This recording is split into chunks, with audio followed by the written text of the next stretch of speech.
Well, let's speak to Jasper Mortimer. He's our Turkey correspondent who's based in Ankara. Jasper, first of all, is there any truth then to these claims by Israel that Turkey was about? Hey, welcome to Tommy's Take. If you're not a subscriber, please subscribe to the channel. It really helps the channel grow. Like the video and comment as well. We're continuing to look at some more information and try to really understand what's going on between Israel and Turkey. The fact that Israel attacked a base in Syria, a Turkish base in Syria. So let's begin. To deploy troops to the north of Syria to this airbase? Well, Turkey issued a statement in which condemned the Israeli attack as a gross breach of Syrian sovereignty as well as international law. But its statement did not address the issue of whether Turkey had a military presence at that base. However, the Syrian Observatory for Human Rights, a monitoring group in Britain that has a reputation for accuracy, said Turkey had been rehabilitating the airbase, which hadn't been used for many years. Now, it's known that Turkey is helping Syria to rebuild its armed forces, it's training them, it's providing equipment. So I don't know for certain, but it's likely that Turkey would have had a presence at that base. However, the fact is the base is more than 300 kilometers from the Israeli border. So if Turkey did have troops there, they certainly weren't there to launch an attack on Israel. And the United States has weighed in, hasn't it, Jasper? We've heard from the US ambassador to Syria. Tell us a bit about what they're saying.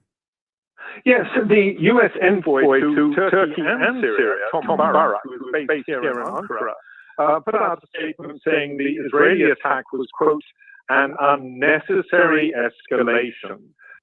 That's important. When a U.S. representative, U.S. envoy that's based in Turkey puts out a statement like that, that's an official statement that's on the record. I think that's a signal, some type of signal that the United States is not totally behind, is not supportive of Israel being so provocative and aggressive in Syria the way they are. They're so aggressive, in Palestine and Gaza. Now they're showing so much aggression in southern Lebanon. Now in Syria, threatening Turkey. So the United States, according to the U.S. envoy, is calling this an unnecessary escalation. There's no reason for this. Israel is claiming that they don't want Syria or Turkey coming close to their borders, but yet their borders, where Turkey was or this base was, 300 miles away. That's quite a long distance. It's not really a threat. So let's continue to watch. But it does not advance regional stability. In other words, whatever was happening at that base, the Americans did not see it as a threat to Israel. So my own take on this attack is that, before Syria imploded in civil war in 2011, Syria was the one neighbor Israel had that the Israeli military feared. And now that the civil war is over, I think the Israelis are very concerned that Turkey is helping Syria to rebuild itself as a military power. And so, in fact, this attack was Israel sending a message to both Turkey and Syria that a Turkish-Syrian military cooperation must not go too far. They will not stand for Syria becoming the threat that it was before the war. Yeah, Israel, I don't know. They have some type of inferiority complex or something. I don't know. They always feel threatened by people. Why do you always feel threatened? Why can't you? Maybe it's because are you projecting? Are you projecting? Is Israel projecting here? They always feel threatened by someone. There's always some boogeyman out to get them, right? It's Hezbollah, it's Hamas, it's Iran, it's this country, it's that country, right?